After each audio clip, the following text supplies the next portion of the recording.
Secret societies are a great source for conspiracy theories and Hollywood blockbusters.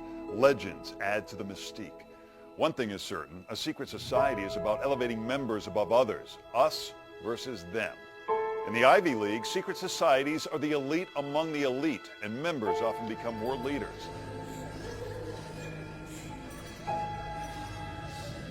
In the United States, immediately after World War I, they set up what they called the Council on Foreign Relations. And this CFR is actually the Illuminati in the United States.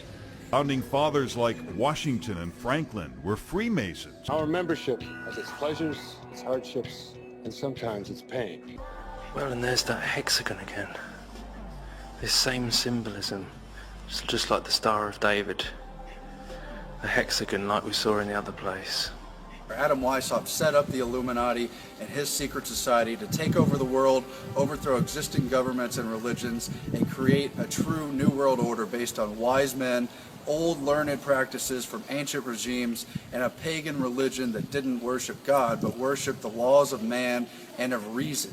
All the stuff that came out of the Age of Enlightenment. I feel that if you really want to understand this, you must know the historical background. You must know how the American-British war machine has inveigled the situation, which began on February the 22nd, 1916. A toast to the successful progression of skulls above any other. Above any other. As you well know, Roger, all wars are economic in origin. Forget the international bankers love wars. They need them every 25 years or so to keep their coffers filled. And we're just about in that cycle now where another war is very necessary for the international bankers. There are 3 paintings that are prominently featured in the Bank of America Corporate Center in Charlotte, North Carolina. In the final sequence of the murals, we see the surviving blue-collar population at the bottom. Notice there are 13 men working below to acquire the wealth of the elite. The shovels that they hold have heads that are rich gold in color, suggesting gold as the resource to secure. And by the way, 13 is the occult number. At the next level above the ground is the higher level educated skilled worker who is rebuilding the new world, while the elite giant is restfully sleeping above in the hills, suggesting his secret control. Counted at least 2,000. The membership list that was exposed proves this, and there were very high-level members, including barons, dukes, and other financiers of the day in all countries of Europe. They later infiltrated America, but their greatest work was in the French Revolution. That was the one they actually carried out to full plan. Now, while the French Revolution promoted many good ideas, such as freedom of speech, freedom of religion, mirroring that of the American Revolution, it was at the same time an artificial revolution. It wasn't from the people, it didn't come from the ground up. The Illuminati helped put the plan into action using secret societies and covert secret action. The reference to the black sun. So Saturn, just like the NASA have recently shown with the hexagon on Saturn and all that, and look, the heart. Connection to the heart of the earth. Heart of Mary, pray for us. Now we have to look back at history, and we have to see that the First World War was started by 2 lone madmen, 2 anarchists out of Serbia, who came forward and shot the Archduke Ferdinand. He's riding in the carriage, and of course that was known to all of the so-called allies long before it happened. And I do believe all of these incidents are created. Because what we have in the world today, and we have it particularly in the United States, is we create a crisis and then we step forward and manage it. And it's easy to do because the crisis the crisis is managed by the very people who created it in the first place. And we are, as a people, opposed to secret societies, to secret oaths, and to secret proceedings. For we are opposed around the world by a monolithic and ruthless conspiracy that relies primarily on infiltration instead of invasion, on subversion instead of election. Weishaupt's Illuminati believed they were perfectibilists. They believed that man could perfect themselves, that in fact man was God. This was also written explicitly by Nicolas Bonneville in his seminal work L'Esprit des Religions, where he said simply, man is God. What else can it be? Man is everything. They believed they could perfect themselves, and by withering away the state, empower the individual, and through morality, mankind would heighten himself, not through religion, not through monarchs, and not through the state. This utopian dream was of course never accomplished, for good or for ill, but many of their important aims were, and their influence continues to this day. What is the black nobility? The black nobility is a wealthy aristocracy of elite ruling families who solidified their power in the 12th century by intermarrying with the wealthy godfather families of Venice, Italy. During the bloodbaths of the Christian Crusades, this brutal Italian oligarchy captured the trading monopolies.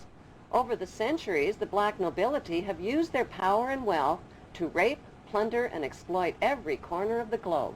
The Committee of 300 describes the history of assassinations, kidnappings, robbery, blackmail, coercion, and terror committed by these inbred families on a grand scale. Today, they enrich themselves from the illegal drug and arms trade using well-distanced intermediaries.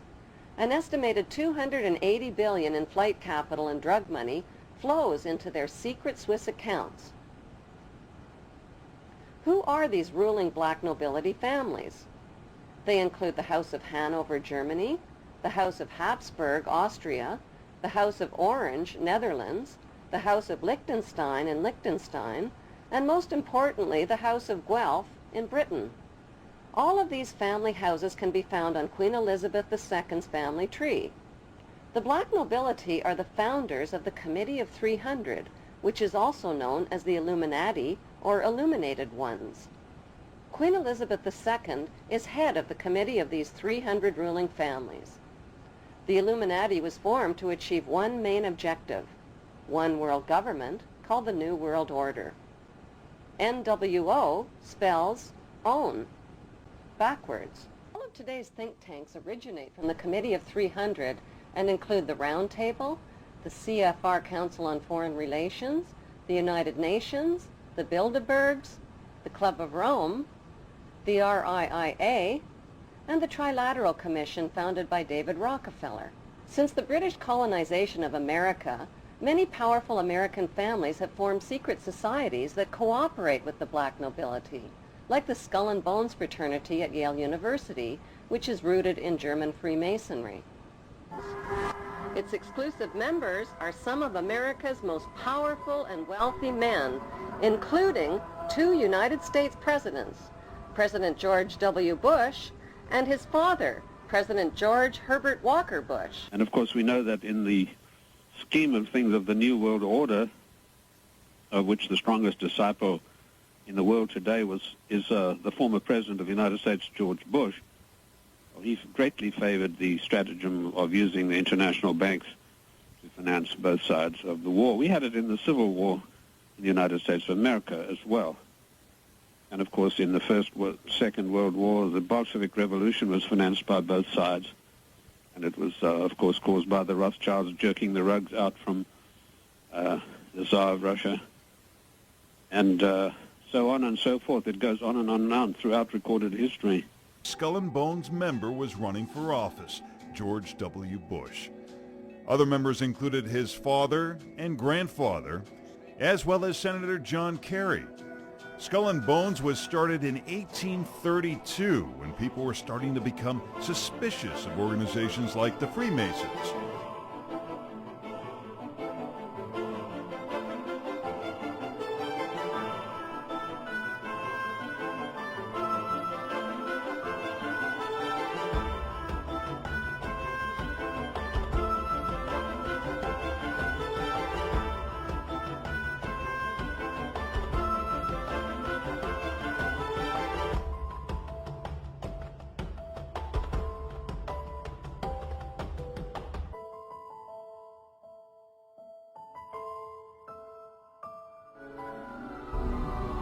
Prepared for everything. Not this. Not for something this size. There's no plan. States like these constitute an axis of evil. The White House repeatedly tried to connect Iraq to the 9/11 attacks, though those links later proved false. Bush then hosted Prime Minister Tony Blair in Texas. Blair's critics say it was at this point he secretly agreed to go to war. Saddam Hussein and his sons must leave Iraq within 48 hours. Their refusal to do so will result in military conflict. The conflict was over quickly.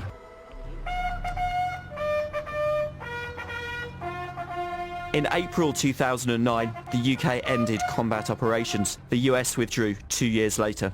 Now, Iraq's not a perfect place, but we're leaving behind a sovereign, stable, and self-reliant Iraq. What do they benefit from a war? How can a war possibly create wealth for banks? Well, to start with, all sides in the conflagration are supplied by the bankers. We saw that since the beginning of I would say, the last 200 years. You can certainly count on the fact that every revolution, every war had its origins in economic causes, and of course, the bankers have financed all sides to the wars, and they've come up trumps with all the money. Not far from the meditation room is the United Nations Security Council chamber. This is the emergency room of the UN, where the world leaders meet when there is a threat to peace. They decide the fate of nations. Notice the giant mural that towers over the Security Council room. The central focus of the UN mural is the phoenix bird that has risen. The phoenix bird is a symbol of Lucifer. Egyptians believed that the phoenix symbolized a god who rose to heaven in the form of a morning star like Lucifer after his fire immolation of death and rebirth. Notice that the phoenix bird is not standing above his own ashes. He is standing above his old skin. Like a snake, he has shed his old skin and is revealing himself as God at the center of the mural. At the top left, there is a church steeple without a cross. The missing cross symbolizes the death of Christianity. Behind the phoenix, the ghostly figures of the walking dead are stepping into a void. They symbolize depopulation. On the right panel, the pale horse from the book of Revelation is the bringer of death to humanity through weapons, hunger, and disease. The man is releasing him. The chained black man represents slavery, while the top panel of the mural shows a technologically advanced white race who control industry, art, and science. In this post-apocalyptic mural, the military man standing on the tail of the beast represents worldwide military power. He tips his helmet to the elite, who are climbing out from underground cities where they safely hid from the apocalypse. Beneath this disturbingly prophetic mural, world leaders make global decisions that affect the lives of nearly 7 billion people.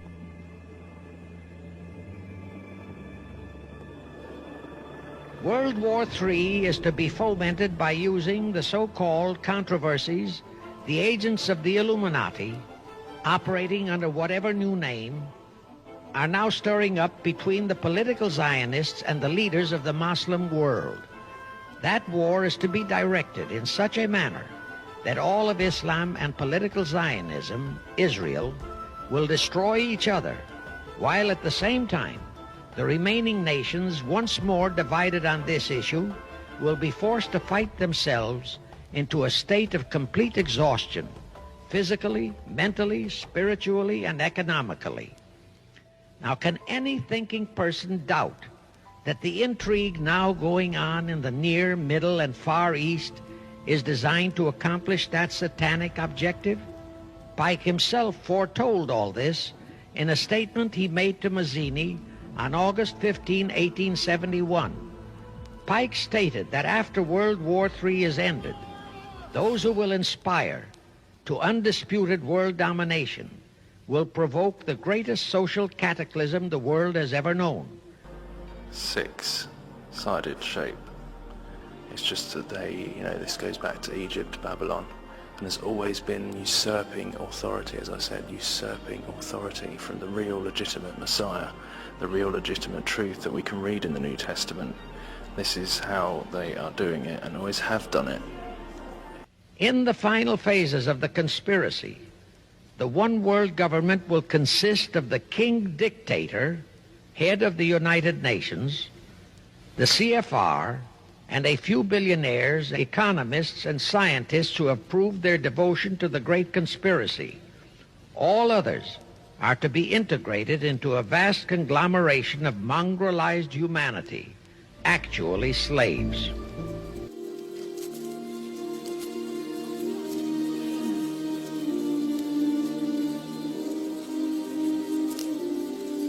Looks like the end of the world. No, not yet. I'm afraid this is just the beginning.